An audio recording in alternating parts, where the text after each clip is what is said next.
That is the husband. Hey, you made it over too. Good. I did. What do you think of this crazy island? It's a little quiet right now. It's nice. It's nice. I can imagine what a hot mess it would be in the summer. I Yeah. can see that. Yeah. I mean, I grew up in New England, I grew up in Maine, so I get Oh, it. you did? Yeah. Where in Maine? Oakland, Belgrade. Remember Okay. remember the movie On Golden Pond? Sure. There. That's it. About an hour north. I got a of Portland. place in Lubeck. I had relatives. But it's a summertime Jonesport. place. Jonesport, Come on in. Beals Island. Jonesport, Beals Island. Oh I had my- relatives there. You're kidding me. Same thing, yeah. Oh my God! Lobster Those people, fishermen. those are among the most original Mainers. That's a good way to put it. It is. I used to do this. I used to do the same thing here. That I did it up there for years. Oh, it's God's country. Oh my God. I really miss it.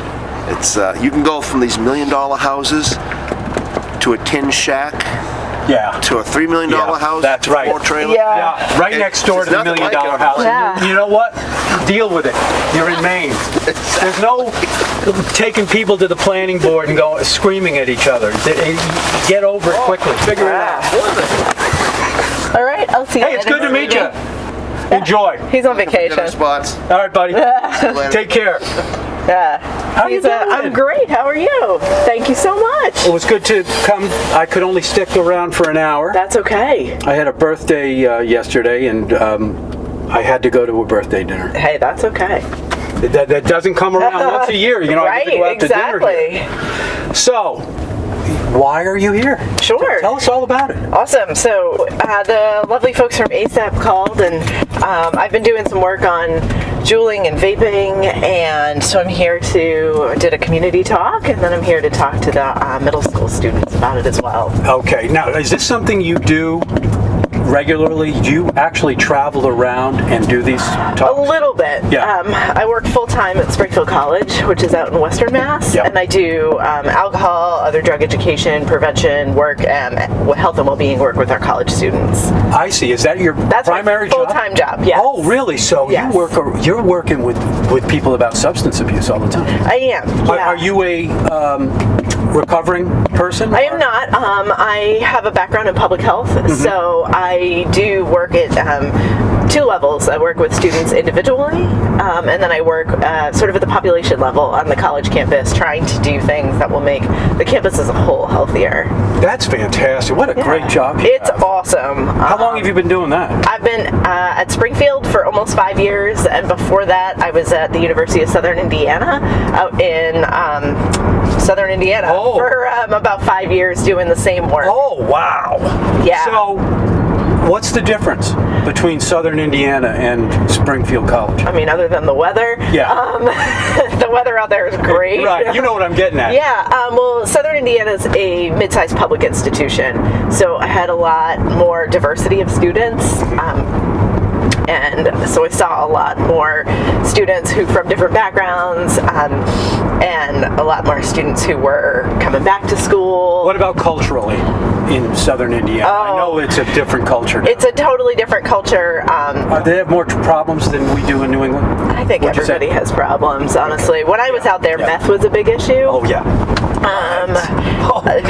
The opioid crisis was really just starting. Yeah, I see. But meth was already Meth kicked was in. huge out there. Yeah, not necessarily in my college population. You don't tend to have a problem with meth and stay enrolled in college very long. Yeah. But for sure. Right. Because there's a gap between people who are educated and people who are not, and meth addiction. Is that correct? I mean, any addiction can affect anybody. Doesn't matter your level of education, your socioeconomic status, right? But certainly, I think once somebody starts using meth, their ability to maintain enrollment in a higher education program does not work real well. Exactly. Whereas folks who are, for example, using opioids, they might stay enrolled in college, much longer.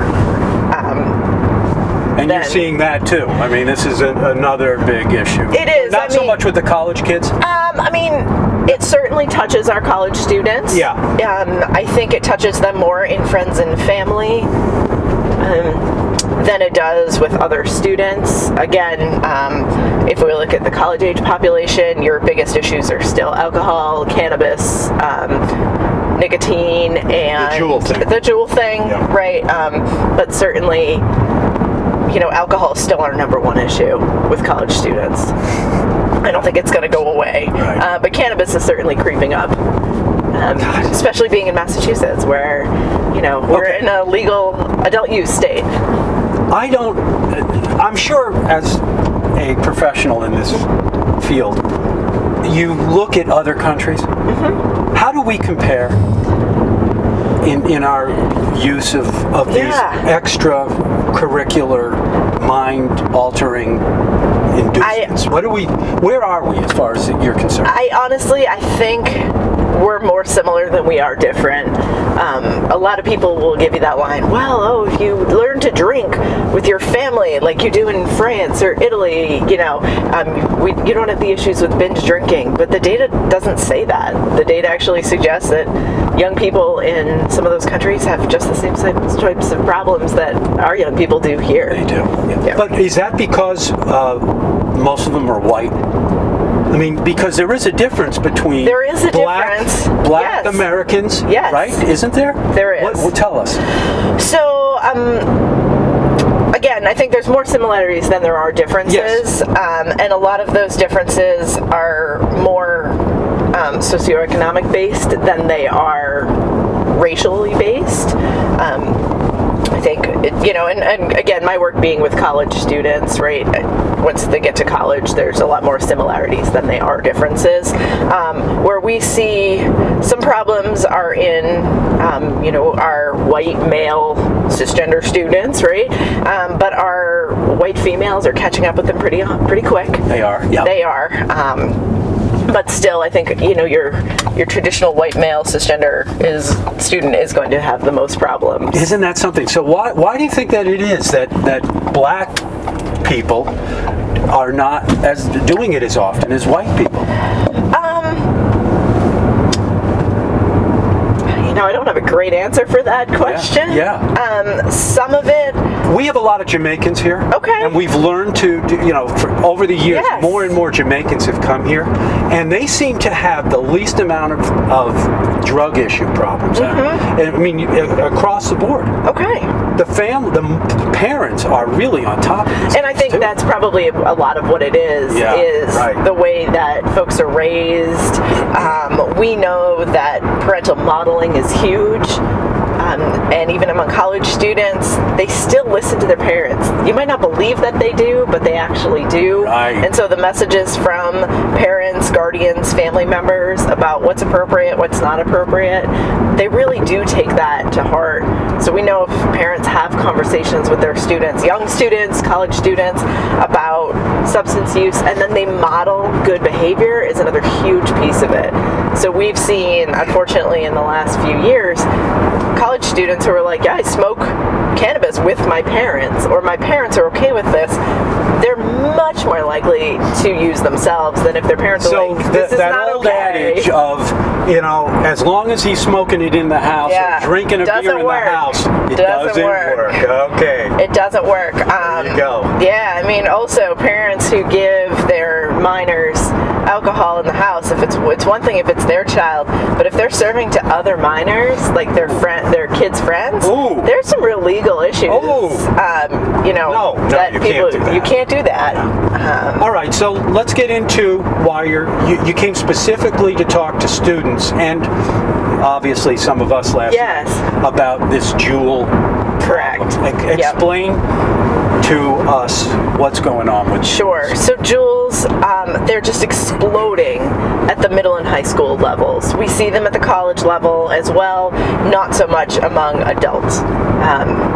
And my college kids will say it's because they're not cool for adults, and it's something that's cool for young people to use. A lot of young kids think that they are vaping flavoring, and they don't see any problems with that. They don't know that there's nicotine in that. They don't know that there's ultrafine particles that can get deep into their lungs, and so it's just skyrocketing among middle and high schoolers. So that's what I'm here to talk about. What is it doing to the kids? in their body? I mean, that's part of that is that we don't know because they're so new. Juul has only been on the market since 2015. So we know short term, the biggest piece is nicotine addiction. So young folks don't even know there's nicotine in them. By the time they've used them for, anywhere from a few weeks to a few months, they are nicotine dependent, and now they can't stop using, even if they wanted to. And they're aren't they used as a stepping stone off of cigarettes? Weren't they promoted that way in the beginning? The companies will tell you that's how they were promoted. Right. And Juul has now come out with a huge new marketing campaign that really is using adults who are saying, I'm using this to step down off smoking cigarettes. Mm-hmm. But if you look at the actual marketing that they used, within the last 4 years, it was totally all targeted to minors, and they have gotten in, some hot water with the FDA about the types of marketing that they've done. It seems to me that's going to be the future. They're not going to. It's not going to get any easier for them under these conditions. No, it's really not going to get any easier. This is out of control. It is. And is it a stepping stone? Juul as a brand is probably not the best stepping stone, honestly, because the nicotine in the Juul pods is so high. Each Juul pod is equivalent to about a pack of cigarettes, and so... Do they smoke one Juul pod? I mean, how does that work when the kids have these things? What do they... So, a lot of them share. They share, and social. So it's very social, and so they also don't know how much. A Juul pod is about 200 puffs. Okay. And so I get questions all the time, like, how long does one last? Well, it depends on how frequently you use it. I have, there are students who might puff a couple of times a day, so a Juul pod's going to last them a really long time. There are other students who are using a Juul pod a day, which is the nicotine equivalent to a pack-a-day smoker. Oh my gosh. Yeah. So for adults that might be looking to step down off regular cigarettes, there are FDA-approved and tested medications and products out there. Nicotine patches, nicotine gum, Chantix, Wellbutrin. Right. That should probably be the first line. And a couple of those are prescription, a couple of those are over the counter. But if someone is thinking that they're going to use, a vape device to step down, they should probably use something that they can actually regulate the nicotine content in the juice itself. So there's different products. We're going to a vape shop or something is going to actually be a better option than just using the Juul. How are they getting these Juuls? I mean, it's illegal. Yes, it's illegal to purchase under the age of 21. It's not illegal to possess under the age of 21. So that's a real caveat in Massachusetts law. It's never been illegal to possess tobacco products underage. Oh, interesting. It's only ever been illegal to purchase or sell to minors. Right. But there's a huge internet market. So Juul itself, you have to be 21 to purchase on their website, but you don't have to be 21 to purchase on eBay or Alibaba or any of the other secondary sites. And they're also getting them from older friends and relatives. My son, I told him that we were doing this today. He's 13. He told me that he knows kids that will ask an adult and to get it for them. Yep. Because the adult, I don't think, realizes either how dangerous they are to the kids. That's right. Yeah. My college students will tell me it's easier to get alcohol on a college campus than computer paper. So, it's really, really easy. Students who get them will get them in bulk, and then they'll sell them to other students. So there'll be sort of a black market going on within the school systems. How does a parent know when a kid is using a Juul? I mean, aren't they kind of hidden and you can't smell it, or how's that work? So they are easy to hide. They look just like flash drives, and there's a lot of Juul competitors. So I think just trying to educate yourself on what the Juul competitors look like. Most of our kids are not using flash drives anymore. Chromebooks don't have a place to plug them in. So if your kid says, "Oh, it's my flash drive," plug it into a computer and see what's on it, right? Right. That's the best thing to do, right? Is there an English paper, or does it say Juul right on the little flash drive? they do smell a lot of times sweet or fruity or minty. And so that smell does hang. It does. It hangs on the clothing or in the carpets. So if, your kid's smelling like they walked into a Bath and Body Works store, that would be a good indication. Because those are the smells that they offer, right? Mint is one. Mint is a huge one. Because I want parents to be more aware of. Yes. Yeah, mint is huge. And the reason mint is huge is because mint can be sold in stores. Whereas the other flavors can only be sold online right now or in stores that limit access to those age 21 or older. Okay. Mango is huge. Mango. Gosh. Yeah. That makes you. Everybody wants that kind of. How can you turn the smell of mango down, right? Right. It's so compelling for. Yeah. Why wouldn't a kid want to try a mango? Right, and there's a lot of Juul compatible pods now too. So lots of things that are. Fruit flavored, watermelon, bubble gum, and you can't tell me they're not marketing to minors using something like watermelon or bubble gum. Right, exactly. And so, how do you talk to your kid about this? Yeah. What's the best way to talk to them about getting off of I think the most important thing is to be honest with them, to educate. Parents need to educate themselves about these products and what's going on, to know what's in them, and then to just continue to have those conversations with your kids about, what are they doing? The same kind of conversations that you would have about alcohol, about cannabis, about smoking tobacco products. Is it too late though? At a certain point, No, never. It's never too late. What do you do? Just put your foot down and go. There's. Yeah, it's also important for parents to know that if their student or their child has been using these, that they could very well be nicotine dependent, and they're going to go through nicotine withdrawal if they stop using them. So they may need support to get off of them. They may need to talk to a guidance counselor or somebody who can give them a little bit of support in doing so. They may need to step down off the high levels of nicotine before they can actually quit entirely. And what should the teachers, especially, because this is happening in the school too, system, right? Yes. Is it happening in the bathrooms? Oh, absolutely. And so, how do we watch them? How do? It's easy to hide. You can go behind the stall. It's very easy to hide. I think importantly... Close the door and you're in there all by yourself. And we know, if you walk into a middle or high school bathroom, it smells like a Bath and Body Works or a Yankee Candle in there. And I've never been to a high school bathroom that has smelled so sweet and fruity. I live in Western Mass, and in the high school in our town, they actually had to take the doors off the bathrooms because they were having such problems. Even in the girls?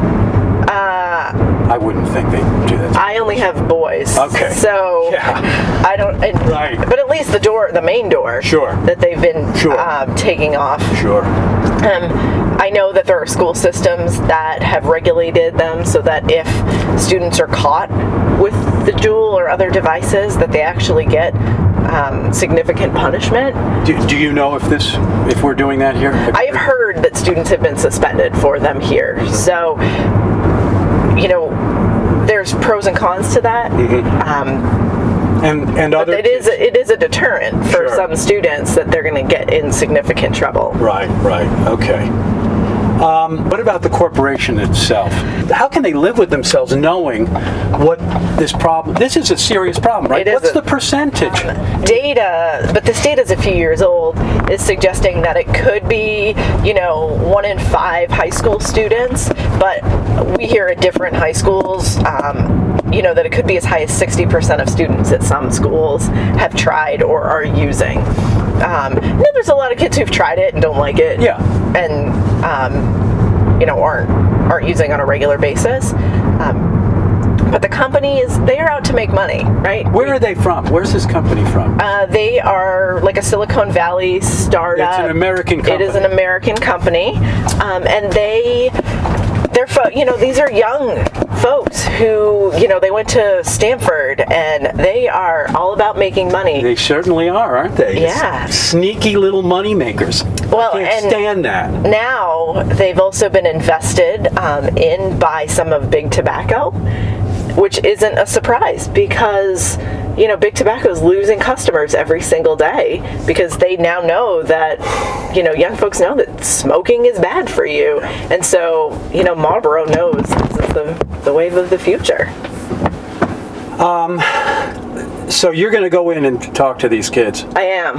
What's that been like? How are the kids reacting to this? Yeah, I don't do a lot with middle schoolers and high schoolers, so this is going to be sort of new. All right. But I'm going to be very interactive. I have trivia, I have prizes to give away, and I have some videos of my college students talking about why they don't juul. Oh, good. So I tried to come across a little bit more fun, a little bit more engaging. I actually asked my own 8th grader about, do you think this is a good idea, the way I've put this together? Oh, good for you. And so he was like, yeah, that's as good as you're going to get for How many kids are you going to be talking to? I'm going to be talking to all the middle schoolers. Oh, my son's in there, so you'll be talking to him. Good. Yeah. Well, that's great. So hopefully they'll learn something. If they come away knowing that there's nicotine in these products and that nicotine can impact your body, for a lot of them that will make them think twice. So ideally, to get rid of this issue, I mean, it seems like we just got rid of cigarettes. Pretty much. It took years. It took years to get rid of them. What are we going to see? How are we going to see this evolve, in your opinion? We need to make it uncool. Yeah, make it uncool. We need to make young folks and their families aware of, how harmful it could be. We don't know how harmful it can be because we don't have that long-term data. We don't know if 20 years from now we're going to be seeing cases of lung cancer or other health impacts. But there's all sorts of things in not only is there nicotine, correct, that creates the addiction, correct, but there's particulate matter, chemicals that we really don't know. Yes. And what about that popcorn lung? Oh, yeah. So a lot of that has to do about flavorings. Yeah. And the companies will tell you, we only have 5 ingredients in our liquid. Well, those flavorings have all been FDA tested and approved for ingestion, which is eating, not for inhalation. So we don't know what they're going to do when you breathe them into your lungs. It's not a water vapor that folks will tell you. It's an aerosol. There's particulate matter in there, and it's really fine particulate matter, so it goes deep into your lungs. So we really just don't know what's going to happen in 10 or 20 years to the folks who use these products and can use them consistently. Yeah, I'm a little surprised that more adults aren't using them, though. It seems to be just that 25 and under group. It is. I mean, I think if you look at adults, right, like when you get to 25, you have your brain development's pretty much there. Right. And you're able to sort of balance decision making. Now, we have plenty of problems with substance abuse in the adult population with lots of different products. Right. And so it doesn't make adults immune. But even when you look at regular cigarettes, if you made it to the age of 18 or 21 or 25 without actually becoming a smoker, you were never going to become a smoker. There is something about that young mind and that young brain where they're much more susceptible to the effects of nicotine and other drugs. So the younger you use something, the more likely you are to become dependent on it. And that's true for nicotine, for alcohol, for cannabis, and for all other drugs because it changes your brain so quickly. Unreal.